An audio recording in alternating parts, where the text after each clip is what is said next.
A história das 12 tribos de Israel começa com um homem e uma promessa. Tudo começou quando Abraão ouviu a voz de Deus chamando-o para deixar sua terra e começar uma jornada. Esta jornada mudaria não só a sua vida, mas a história de toda a humanidade. Através desta família, Deus estabeleceria um povo escolhido que levaria seu nome e traria bênçãos a todas as famílias da terra. Ao longo dos séculos, essa história será marcada por promessas divinas, dificuldades, vitórias e, acima de tudo, a fidelidade de Deus a um povo que, apesar de suas falhas, é protegido e guiado por Ele. A história das 12 tribos é um testemunho de como Deus cumpre suas promessas, mesmo quando parece impossível, mesmo quando a jornada exige gerações e gerações de fé. A história da nação de Israel começa com Abraão, um homem simples, mas escolhido por Deus para cumprir um propósito divino grandioso. Quando tinha 75 anos, Deus fez-lhe uma promessa que parecia totalmente impossível. Sem filhos e com sua esposa Sara estéril, a ideia de gerar uma grande nação parecia distante. Contudo, Deus o chamou para deixar Ur dos Caldeus e seguir para uma terra desconhecida, onde seus descendentes receberiam como herança. A promessa era clara: farei de ti uma grande nação, te abençoarei e farei grande o teu nome, serás uma bênção para os outros. Em Gênesis 12, 1-3, Deus diz a Abraão: abençoarei os que te abençoarem e amaldiçoarei os que te amaldiçoarem. Embora essa promessa parecesse um desafio intransponível, Abraão escolheu confiar em Deus e seguir sua orientação. Sem filhos e com uma esposa estéril, ele partiu para Canaã, movido pela fé nas palavras do Senhor. A história de Abraão e a aliança feita por Deus com ele é fundamental para entender a formação das 12 tribos de Israel. Embora Abraão fosse estrangeiro em Canaã, Deus prometeu-lhe que seus descendentes herdariam aquela terra. Porém, com o passar dos anos, Abraão ainda não tinha filhos, o que lhe causava preocupação. Em Gênesis 15:2, Abraão expressou sua inquietação para com Deus. Senhor Jeová, o que me darás, considerando que continuo sem filhos? Foi então que Deus o levou para fora e lhe mostrou as estrelas no céu, dizendo que seus descendentes seriam tão numerosos quanto as estrelas. Essa promessa parecia ainda mais impossível, mas Deus selou sua aliança com Abraão. Gênesis 15:18 descreve a aliança formal. Naquele dia, o Senhor fez uma aliança com Abraão e disse: a tua descendência darei esta terra, desde o rio do Egito até o grande rio, o rio Eufrates. Mesmo com o tempo passando e Abraão ainda sem filhos, ele manteve sua confiança em Deus. Quando Abraão já tinha 99 anos e ainda não havia visto a promessa de um filho se concretizar, Deus novamente falou com ele, mudando seu nome para Abraão, o pai de muitas nações. Ele também prometeu a Abraão que sua esposa Sara teria um filho. Abraão, então, demonstrou sua fé e obediência, mesmo diante de tanta dificuldade. A promessa feita a Abraão por Deus finalmente se cumpriu quando ele e Sara receberam seu filho, Isaque, quando Abraão tinha 100 anos. O nascimento de Isaque é um marco que inaugura a realização da promessa de Deus de fazer de Abraão o pai de uma grande nação. O nome Isaque, que significa riso, reflete a incredulidade e o prazer de Sara diante da impossibilidade de ter filhos devido à sua idade avançada. Em Gênesis 21:6, Sara declara: Deus me fez rir. Todo aquele que ouvir isto vai rir comigo. A partir do nascimento de Isaque, a promessa de Deus a Abraão começou a se concretizar. Contudo, Deus ainda testaria a fé de Abraão. Em Gênesis 22:2, Deus pediu a Abraão que sacrificasse seu único filho, Isaque. Esse teste foi um momento crucial, pois Deus queria ver até onde a fé de Abraão iria. Abraão obedeceu, subindo ao monte Moriá com Isaque. Quando estava prestes a sacrificar seu filho, Deus o impediu e providenciou um carneiro para ser sacrificado no lugar de Isaque. Essa obediência extrema de Abraão e sua confiança em Deus demonstraram sua fidelidade e, como resultado, Deus renovou sua promessa de abençoar Abraão e seus descendentes. Isaque, agora marcado por essa experiência, cresceria para se tornar o próximo patriarca. Isaque, filho da promessa, se casou com Rebeca, e após 20 anos de casamento sem filhos, Deus atendeu suas orações, e Rebeca engravidou de gêmeos. Durante a gravidez, as crianças brigavam dentro de sua barriga, e Rebeca, preocupada, perguntou a Deus o motivo disso. Deus respondeu que em seu ventre havia 2 nações, e o mais velho serviria ao mais novo. Gênesis 25, 23. Quando os gêmeos nasceram, o primeiro Esaú era peludo e ruivo, enquanto o segundo Jacó nascia segurando o calcanhar de seu irmão, o que lhe conferiu o nome Jacó, que significa aquele que segura o calcanhar, ou suplantador. À medida que cresceram, Esaú se tornou um caçador habilidoso, enquanto Jacó, mais tranquilo, preferia viver em tendas. Quando Esaú, faminto, pediu comida a Jacó, este aproveitou a oportunidade e trocou um prato de lentilhas pelo direito de primogenitura de Esaú, o que gerou grande conflito entre os irmãos. Anos depois, quando Isaque já estava velho e cego, Jacó, com a ajuda de sua mãe, Rebeca, enganou Isaque para receber a bênção patriarcal, o que gerou ainda mais rancor em Esaú. Jacó fugiu para a casa de seu tio Labão, onde encontrou Raquel, com quem se casou após 14 anos de trabalho duro. A história de Jacó revela temas de luta, engano, fé e transformação. Jacó mais tarde se tornaria o patriarca de uma nova geração, e seu nome seria mudado por Deus para Israel, sinalizando o nascimento da nação de Israel. O ponto de virada na vida de Jacó ocorreu em uma noite no deserto, quando ele teve um encontro sobrenatural com Deus. Após fugir de seu irmão Esaú, Jacó teve um sonho em Betel, onde viu uma escada que se estendia da terra ao céu, com anjos subindo e descendo. Nesse momento, Deus fez a mesma promessa que havia feito a Abraão, dizendo a Jacó: "Eu sou o Senhor, o Deus de Abraão, teu pai, e Deus de Isaque. A terra onde estás deitado, eu te darei a ti e à tua descendência." Gênesis 28, 13 e 15. Jacó fez um voto de que, se Deus estivesse com ele e o trouxesse de volta em segurança, ele serviria a Deus e faria daquela terra o lugar da sua adoração. Mais tarde, no caminho para Harã, Jacó teve outro encontro transformador. Ele lutou com um homem durante toda a noite, até que este lhe tocou na coxa, deixando-lhe uma lesão. Quando o homem lhe pediu para soltá-lo, Jacó se recusou até que fosse abençoado. Foi nesse momento que Deus mudou o nome de Jacó para Israel, significando aquele que luta com Deus. Gênesis 32, 28. Esse encontro simbolizou não apenas a transformação pessoal de Jacó, mas também o nascimento de uma nova nação. Com o nome de Israel, Jacó se tornaria o patriarca de uma nação chamada de Filhos de Israel, ou israelitas. Esse nome e essa identidade se perpetuariam por gerações, marcando o início da história das 12 tribos. Jacó, agora chamado de Israel, teve 12 filhos que se tornaram os patriarcas das 12 tribos de Israel. Esses filhos nasceram de suas 2 esposas, Lia e Raquel, e suas servas Bila e Zilpa. O primeiro filho de Lia foi Ruben, seguido por Simeão, Levi e Judá. Depois, Lia teve mais filhos, Issacar, Zebulon e uma filha chamada Dina. Raquel, inicialmente estéril, deu a Jacó seu servo Bila, que teve 2 filhos, Dan e Naftali. Quando Lia parou de ter filhos, ela deu a Zilpa, sua serva, para Jacó. E Zilpa deu à luz Gade e Azer. Mais tarde, Deus atendeu a oração de Raquel, e ela teve José, o filho mais amado de Jacó. Finalmente, Raquel deu à luz seu último filho, Benjamim, mas morreu durante o parto. Cada um desses filhos se tornaria o patriarca de uma tribo, e suas descendências formariam o povo de Israel. Atribuições territoriais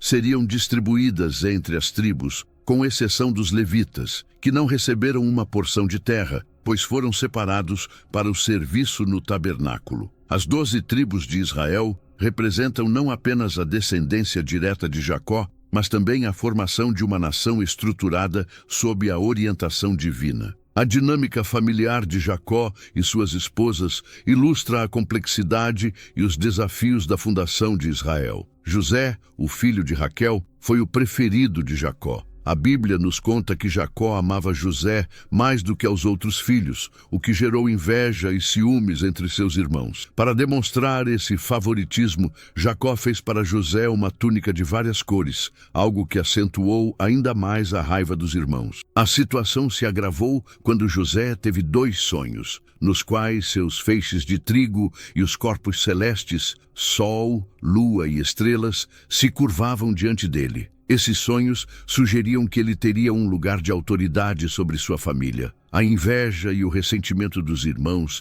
se tornaram insuportáveis. Quando José foi até seus irmãos para verificar como estavam, eles planejaram matá-lo, mas o irmão mais velho, Rúben, interveio e sugeriu que o jogassem em uma cisterna ao invés de matá-lo. No entanto, foi Judá quem sugeriu vender José a mercadores ismaelitas. Eles venderam José por 20 moedas de prata, e ele foi levado para o Egito, onde se tornou escravo de Potifar, oficial do faraó. A mentira dos irmãos de que José foi morto por uma fera feriu profundamente o coração de Jacó, que passou a viver com grande tristeza, acreditando que seu filho querido estava morto. No entanto, José, longe da família, estava prestes a entrar em uma jornada que mudaria o destino de todos eles. No Egito, a história de José tomou rumos inesperados. Embora fosse escravo na casa de Potifar, Deus estava com José,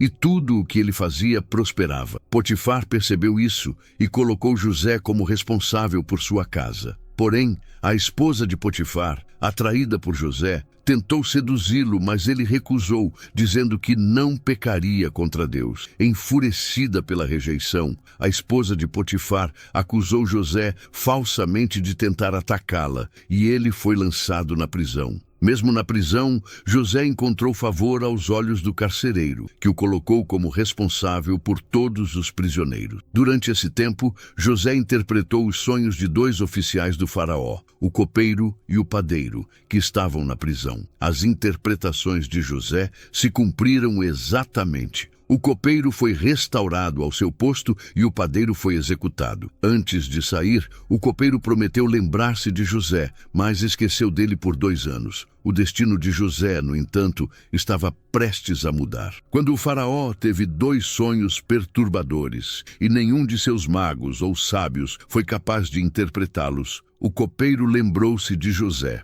José foi chamado para interpretar os sonhos do faraó, que indicavam 7 anos de abundância, seguidos de 7 anos de fome. José sugeriu ao faraó que armazenasse grãos durante os anos de abundância para enfrentar a escassez. Impressionado com sua sabedoria, o faraó o nomeou governador do Egito, tornando José a 2ª pessoa mais poderosa do país. A fome que José previra também atingiu Canaã, onde sua família estava. Jacó, ouvindo que havia comida no Egito, enviou seus filhos para comprar grãos, mas manteve Benjamim, o filho mais novo, em casa, temendo por sua segurança. Quando os irmãos de José chegaram ao Egito, eles não o reconheceram, mas José os reconheceu imediatamente. José decidiu testá-los, acusando-os de serem espiões e os mantendo presos por 3 dias. Ele, então, permitiu que 9 dos irmãos retornassem a Canaã com grãos, mas pediu que Benjamim fosse trazido de volta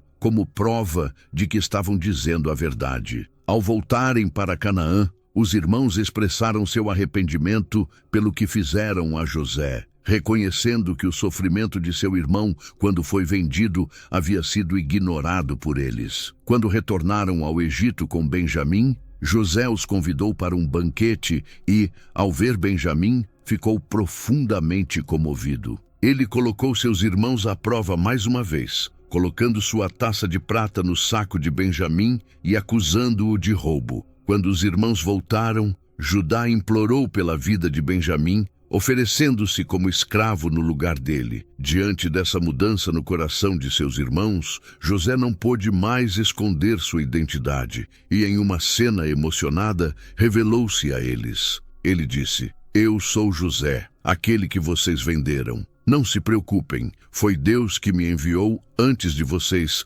para preservar nossas vidas. Ele perdoou seus irmãos e convidou toda a família a vir ao Egito para sobreviver aos anos de fome. A reconciliação de José com seus irmãos foi um momento decisivo na história de Israel, simbolizando a força do perdão e da providência divina. Jacó e sua família receberam o convite de José para se mudarem para o Egito e viverem na terra de Gósen, uma região fértil no delta do Nilo. Quando Jacó soube que José estava vivo e o havia perdoado, ele ficou tão emocionado que, ao ver os carros enviados por José, exclamou: "Basta! José, meu filho, ainda está vivo e eu o verei antes de morrer." A viagem para o Egito foi longa, mas Jacó e sua família se mudaram para lá com a promessa de que viveriam bem durante os anos de fome. Jacó chegou a Gósen e foi recebido por José, que caiu em seus braços e chorou com ele. Esse reencontro foi um momento de grande emoção, pois Jacó, agora idoso,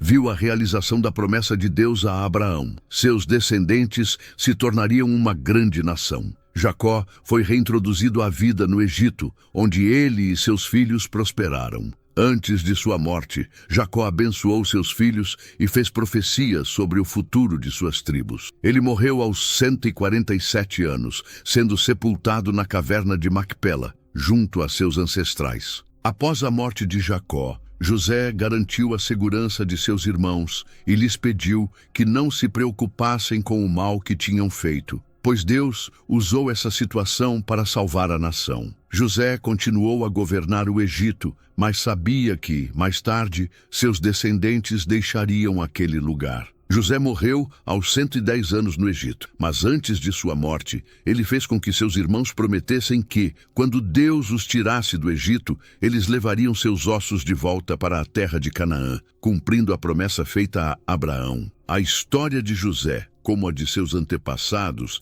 estava intrinsecamente ligada à promessa de Deus de dar a terra de Canaã aos descendentes de Abraão. Após a morte de José, os israelitas permaneceram no Egito, onde se multiplicaram e cresceram em número. Porém, com o tempo, um novo faraó subiu ao trono, que não conhecia José nem as contribuições dos israelitas para o Egito. Esse faraó temeu o rápido crescimento da população israelita e, para controlá-los, os submeteu a trabalhos forçados. A opressão dos israelitas aumentou e o povo clamou a Deus por livramento. Durante esse período de sofrimento, o povo de Israel começou a perder sua identidade como nação e a ser assimilado pelo Egito. Deus, porém, não abandonou sua promessa e preparou um líder para libertar os israelitas. Moisés, que foi criado na casa do faraó, mas conhecia suas raízes israelitas, seria chamado por Deus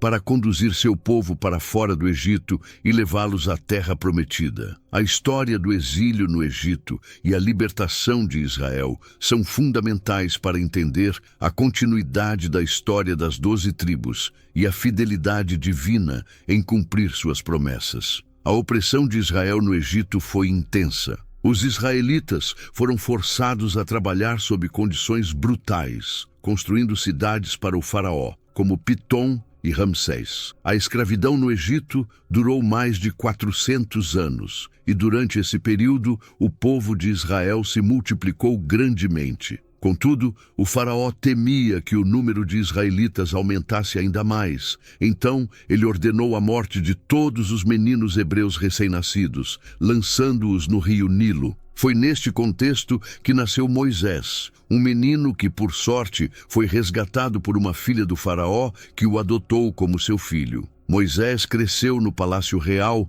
mas sempre soube de suas origens israelitas. Quando adulto, ele testemunhou um egípcio espancando um hebreu e, em defesa do seu povo, matou o egípcio. Com isso, Moisés fugiu para o deserto de Midian, onde passou 40 anos de sua vida, se casando com Zípora, filha de Jetro. Durante esse tempo, Deus apareceu a Moisés através de uma sarça ardente que não se consumia pelo fogo. Deus se revelou a Moisés como o Deus de Abraão, Isaque e Jacó, e o chamou para libertar os israelitas da escravidão no Egito. Moisés, inicialmente relutante, aceitou a missão, armado com sinais milagrosos dados por Deus, como sua vara se transformando em uma serpente e sua mão se tornando leprosa e depois curada. Ele retornou ao Egito, onde, junto com seu irmão Arão, pediu ao faraó que libertasse o povo de Israel. No entanto, o faraó recusou-se a ouvir, e por isso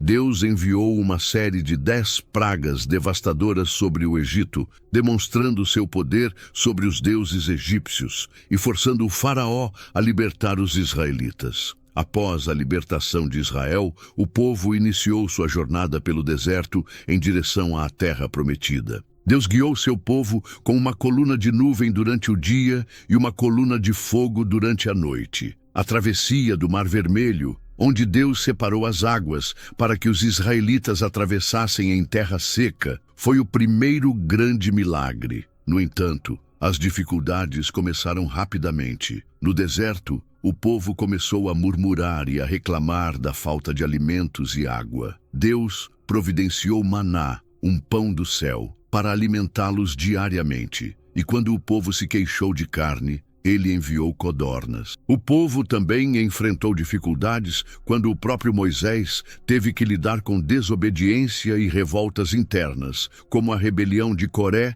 Datã e Abirão, que se opuseram à liderança de Moisés e Arão. Quando chegaram ao Monte Sinai, Deus fez uma aliança com o povo de Israel. Moisés subiu ao monte para se encontrar com Deus, onde recebeu os 10 mandamentos que formariam o fundamento moral e espiritual de Israel. Durante a estadia no Sinai, Deus revelou a Moisés as leis e as instruções para a construção do tabernáculo, um lugar sagrado onde ele habitaria no meio do seu povo. O tabernáculo seria o centro da adoração e da presença de Deus em Israel. Deus estabeleceu também um sistema de sacrifícios e leis cerimoniais que marcaram a identidade do povo escolhido. Quando Moisés desceu da montanha e contou ao povo sobre a aliança e as leis de Deus, todo o povo respondeu: "Faremos tudo o que o Senhor disse." A aliança foi formalizada com sacrifícios e o sangue foi aspergido sobre o povo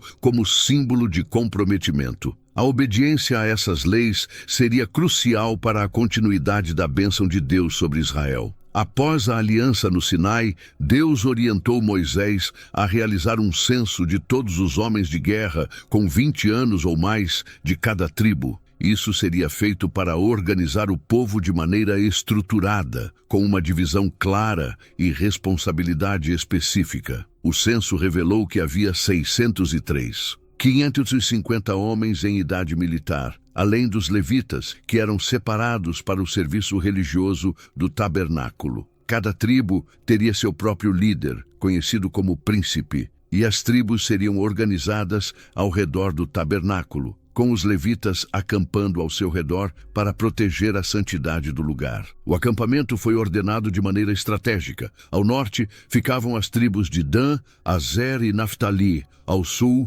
Ruben, Simeão e Gade. Ao leste, Judá, Issacar e Zebulon. E ao oeste, Efraim, Manassés e Benjamim. O tabernáculo, que representava a presença de Deus, ficava no centro, simbolizando a centralidade de Deus na vida de Israel. O Levítico também foi organizado em 3 famílias de levitas: os Gersonitas, os Coatitas e os Meraritas. Cada um tinha responsabilidades específicas no cuidado do tabernáculo. A partir dessa organização, Israel passou de uma massa desorganizada de pessoas para uma nação estruturada com líderes, responsabilidades e um sistema de governança. Além disso, Moisés nomeou juízes para ajudar a resolver disputas e garantir que as leis de Deus fossem seguidas corretamente. Deus também deu a Moisés instruções detalhadas sobre como o tabernáculo deveria ser montado e os utensílios sagrados que deveriam ser usados. O tabernáculo se tornaria o centro da vida religiosa de Israel, sendo um lugar de adoração, sacrifícios e orações. Este sistema de organização foi crucial para a sobrevivência de Israel no deserto e para sua futura conquista da terra prometida. Apesar de todas as bênçãos que Deus havia concedido a Israel, a jornada pelo deserto não foi fácil. O povo frequentemente se queixava de suas condições e murmurava contra Deus e contra Moisés. Quando chegaram a Cades-Barneia, Moisés enviou 12 espias, um de cada tribo, para explorar a terra de Canaã. Após 40 dias, os espias retornaram com um relatório contraditório. Enquanto 2 espias, Josué e Calebe, afirmavam que a terra era boa e que com a ajuda de Deus poderiam conquistá-la, os outros 10 espias desanimaram o povo, dizendo que as cidades eram fortificadas e os habitantes eram gigantes. O povo, tomando a palavra dos 10 espias, se revoltaram e começaram a questionar o plano de Deus, desejando voltar ao Egito. Essa falta de fé em Deus irritou o Senhor, que declarou que aquela geração não entraria na terra prometida. Em vez disso, o povo vagaria pelo deserto por 40 anos, até que todos os que tinham 20 anos ou mais morressem, exceto Josué e Calebe. Esse episódio, conhecido como o pecado dos espias, resultou em uma punição severa. O povo teria que passar 40 anos no deserto, 1 ano para cada dia que os espias exploraram a terra. Durante esse tempo, o povo continuou a enfrentar dificuldades, como a falta de água e comida, mas Deus nunca os abandonou. Ele continuou a prover maná, codornas e água, mas também castigou a desobediência com pragas, como a praga das serpentes ardentes. O povo também continuava a ser tentado por ídolos e falsos deuses, como aconteceu com a adoração ao bezerro de ouro e com o episódio da rebelião de Coré. A desobediência e a falta de confiança em Deus foram um tema recorrente,